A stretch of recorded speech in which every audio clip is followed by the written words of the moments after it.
егер 90% брат тұщы болып кететін болса, онда тіршіліктің бәрі жойылатын еді. Мұхиттағы бар ғой.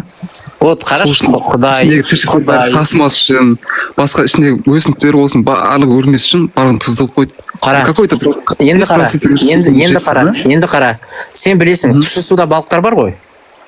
Балықтар бар, көп емес бірақ. Енді қара, 4 мұхиттың балықтарында сол тұщы судың балықтары сияқты өмір сүретін қылып, мұхиттың бәрін тұщы қылу Құдайдың қолынан келетін бе еді? Конечно, келетін еді. Жақсы.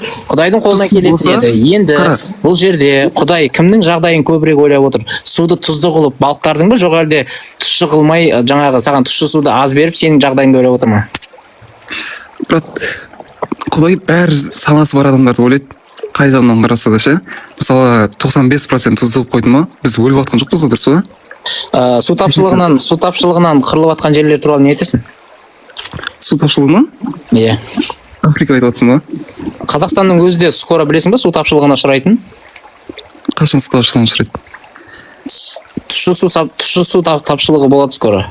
Именно қай жерлерде? Бүкіл Қазақстанда болады. Бүкіл Қазақстанда бола ма? Иә.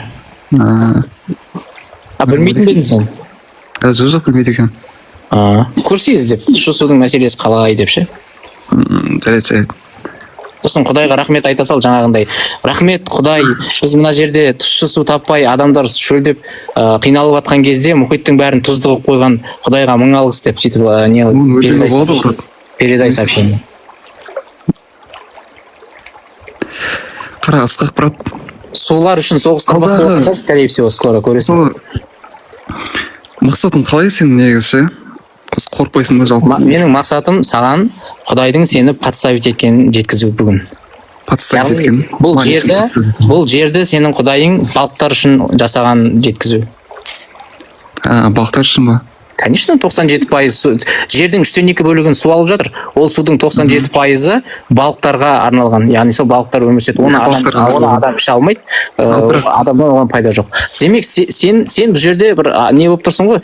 Андай побочный эффект па, расходник па, сондай бірдеңе болып тұрсың ғой сен бұл жерде ше. Өйткені балықтарға арнап бәрін жасатты, ал күріштің арқасында күрмек су ішті деген сияқты сен күрмек болып тұрсың ғой бұл жерде бір андай арам шөп сияқты ше.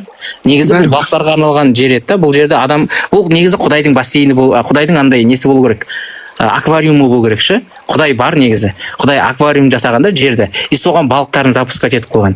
Сөйтсе жаңағы бір жыбырлаған адам сияқты бір оңбаған біреулер жаңағы бассейннің шетінен шығып алып бір быжынап жүрді. Негізі ол бассейнді Құдай балықтар үшін жасаған да.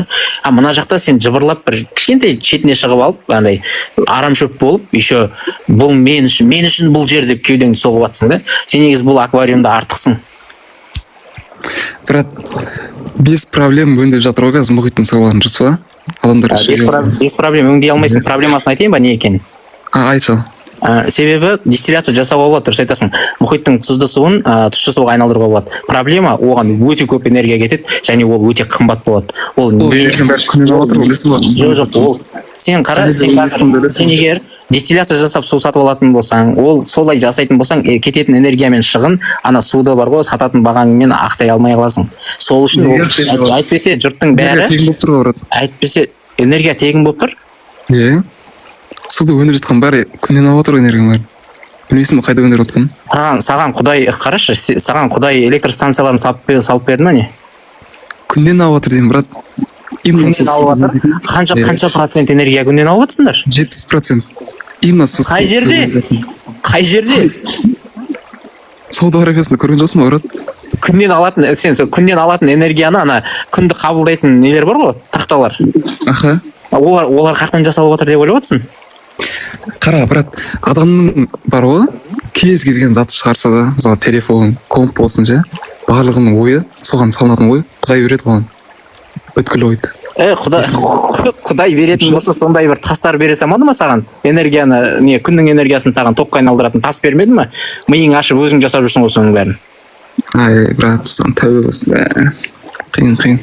Серьезно айтамын, сол баяғыда свет жағып берсе болатын еді ғой тасқа. Мысалы, тастар күннің энергиясын жинайды да, сосын оны топқа айналдырып жарық береді деген сияқты.